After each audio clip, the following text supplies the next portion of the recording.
Caminho a Cristo. Capítulo 9. Atividade e vida.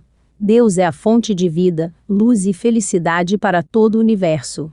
Como raios de luz de sol, como correntes de água irrompendo de fonte viva, assim dele dimanam bênçãos para todas as suas criaturas. E onde quer que a vida de Deus se encontre no coração dos homens, derramar-se-á acento agudo em amor e bênçãos aos outros. A alegria de nosso Salvador estava no reerguimento e redenção dos homens caídos. Para isso fazer, não teve por preciosa a própria vida, mas suportou a cruz, desprezando a afronta. Assim também os anjos estão sempre empenhados em trabalhar pela felicidade dos outros. Esta é sua alegria. Aquilo que corações egoístas considerariam como serviço humilhante, ajudar aos desgraçados que em todos os sentidos lhes são inferiores no caráter e na posição, é a obra dos anjos imaculados. O espírito do abnegado amor de Cristo é o espírito que domina no céu e é a própria essência de suas delícias. É este o espírito que os seguidores de Cristo hão de possuir e a obra que hão de fazer. Quando o amor de Cristo é abrigado no coração, ele, como suave perfume, não pode ocultar-se. Sua santa influência será sentida por todos aqueles com quem entramos em contato. O Espírito de Cristo no coração é qual fonte no deserto, que ali corre para refrigerar a todos, despertando nas almas moribundas o anseio de sorver da água da vida. O amor que tivermos a Jesus se manifestará no desejo de trabalhar como ele trabalhou, para a bênção e reerguimento da humanidade. Levará o amor, ternura e simpatia para com todas as criaturas de nosso Pai Celeste. A vida do Salvador no mundo não foi uma vida de comodidade e dedicação ao próprio eu, ao contrário, labutava com esforço persistente, fervoroso e incansável pela salvação da humanidade perdida. Desde a manjedoura até o Calvário, trilhou a senda da abnegação, não procurando eximir-se a tarefas árduas, penosas viagens e exaustivos cuidados e labores. Disse ele: o Filho do Homem não veio para ser servido, mas para servir, e para dar a sua vida em resgate de muitos. Era este o único e grande objetivo de sua vida. Tudo mais era secundário e subalterno. Sua comida e bebida consistia em fazer a vontade de Deus e consumar a sua obra. O próprio eu e o interesse próprio não tinham parte alguma em seu trabalho.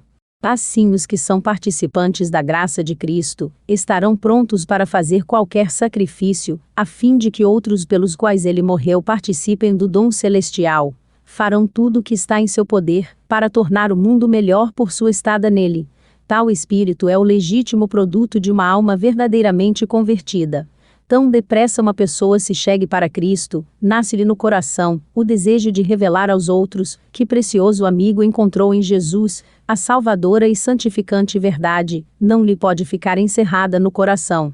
Se nos achamos revestidos da justiça de Cristo, e cheios da alegria proveniente da habitação de seu Espírito em nós, não nos será possível calar-nos. Se provamos e vimos que o Senhor é bom, teremos alguma coisa a dizer. Como Filipe ao encontrar o Salvador, convidaremos outros para chegarem a ele. Procuraremos apresentar-lhes os atrativos de Cristo e as realidades nunca vistas do mundo por vir. Haverá um desejo intenso de trilhar o caminho no qual Cristo andou. Sentiremos um sincero anseio de que os que nos rodeiam possam contemplar o Cordeiro de Deus, que tira o pecado do mundo. E o esforço no sentido de abençoar aos outros reverterá em bênçãos para nós mesmos. Foi este o propósito de Deus, dando-nos uma parte a desempenhar no plano da redenção.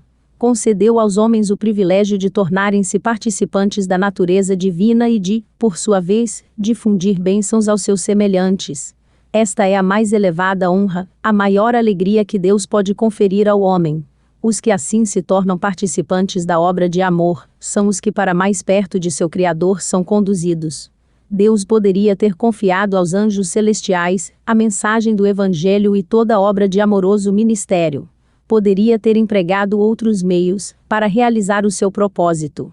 Mas em seu infinito amor, preferiu tornar-nos cooperadores seus, de Cristo e dos anjos, a fim de que pudéssemos participar da bênção, da alegria e do reerguimento espiritual, que resultam desse abnegado ministério. Pela comunhão dos sofrimentos de Cristo, somos levados a uma relação de intimidade com Ele. cada ato de renúncia própria em benefício de outros, robusteça o espírito de beneficência no coração do beneficiador, ligando mais estreitamente ao Redentor do mundo, o qual, sendo rico, por amor de vós se fez pobre, para que, pela sua pobreza, enriquecesseis. E é só à medida que assim cumprirmos o propósito divino de nossa criação, que a vida nos poderá ser uma bênção. Se vos puserdes a trabalhar como Cristo, determina que seus discípulos o façam, e conquistar almas para Ele, sentireis a necessidade de uma experiência mais profunda, e um maior conhecimento das coisas divinas, e tereis fome e sede de justiça. Instareis com Deus, e vossa fé se fortalecerá, e vossa alma beberá livremente da fonte da salvação. As oposições e provações, que encontrardes vos impelirão para a Bíblia, e para a oração. Crescereis na graça, e no conhecimento de Cristo e desenvolvereis uma rica experiência. O espírito de abnegado amor pelos outros proporciona ao caráter profundeza, estabilidade e formosura cristã, e traz paz e felicidade ao seu possuidor. As aspirações são enobrecidas. Não haverá lugar para preguiça ou egoísmo. Os que desse modo exercitarem as graças cristãs hão de crescer, e tornar-se fortes para o trabalho de Deus. Terão claras percepções espirituais, fé constante e crescente, e maior poder na oração. O Espírito de Deus, operando em seu espírito, despertará as sagradas harmonias da alma, em resposta ao contato divino. Os que assim dedicarem esforços abnegados ao bem de outros estão, certissimamente, operando sua própria salvação. O único modo de crescer na graça é fazer desinteressadamente a obra que Cristo nos ordenou fazer, empenhar-nos, na medida de nossa capacidade, em ajudar e abençoar os que carecem do auxílio que lhes podemos dar. A força se desenvolve pelo exercício, a atividade é a própria condição de vida. Os que procuram manter a vida cristã aceitando passivamente as bênçãos que lhes são oferecidas pelos meios da graça, nada fazendo por Cristo, estão simplesmente procurando comer para viver, sem trabalhar. No mundo espiritual, assim como no mundo natural, isso resulta sempre em degeneração e ruína. O homem que se recusasse a servir-se de seus membros, em breve perderia a faculdade de usá-los. Assim o cristão que não exercita as faculdades que Deus lhe deu, não só deixa de crescer em Cristo, como também perde a força que já possuía. A Igreja de Cristo é o agente designado por Deus para a salvação dos homens. Sua missão é levar o Evangelho ao mundo, e essa obrigação repousa sobre todos os cristãos. Cada um, na medida de seus talentos e oportunidades, deve cumprir a comissão do Salvador. O amor de Cristo, revelado a nós, torna-nos devedores a todos os que o não conhecem. Deus nos outorgou luz, não para nosso proveito exclusivo, mas para que a derramássemos sobre eles. Se os seguidores de Cristo estivessem sempre alerta ao chamado do dever, milhares estariam proclamando o Evangelho em países gentios, onde hoje só existe um. E todos os que se não empenhassem pessoalmente nessa obra, haveriam de sustentá-la com os seus recursos, sua simpatia e suas orações. E muito maior quantidade de zeloso trabalho se faria nos países cristãos. Não precisamos ir aos países pagãos, nem mesmo deixar o estreito âmbito de nosso lar, se é ali que está nosso dever, a fim de trabalhar para Cristo. Podemos fazê-lo no lar, na igreja, entre os nossos amigos, e com quem entretemos relações comerciais. A maior parte da vida de nosso Salvador, passou a ele em paciente labor na oficina de carpinteiro em Nazaré. Anjos ministradores assistiam o Senhor da vida, quando caminhava ao lado dos camponeses e jornaleiros, sem ser reconhecido nem honrado. Cumpria tão fielmente sua missão quando trabalhava em seu humilde ofício, como quando curava os doentes, ou andava sobre as ondas tempestuosas do março da Galileia. Assim podemos nós, nos mais humildes deveres e ínfimas posições da vida, andar e trabalhar com Jesus. Diz o apóstolo: Irmãos, cada um fique diante de Deus no estado em que foi chamado. O comerciante pode dirigir os seus negócios de modo a glorificar seu Senhor por sua fidelidade. Se é fiel seguidor de Cristo, levará sua religião para tudo o que faz, revelando aos homens o Espírito de Cristo. O operário pode ser diligente e fiel representante daquele que labutava em trabalhos humildes, entre as montanhas da Galileia.